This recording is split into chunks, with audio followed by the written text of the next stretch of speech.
از مردم ایران می‌خواهیم که هرچی زودتر با ما همکاری دهد و نهایی یکی از سامانه‌های امور خارجه برگزار بشود. اولین آهنگ بریم آهنگ حامد پهلوان. اگه بی وفا بشی رفیق مرا بشی با کسی آشنا بشی من میمیرم.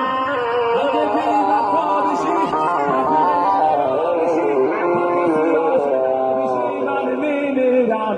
تو منو خار نکن منو بیمار نکن عاشق دیوونتو این همه آزار نکن گریم مختار نکن شبم مختار نکن جمله که میخوام برم رادی که تکرار نکن.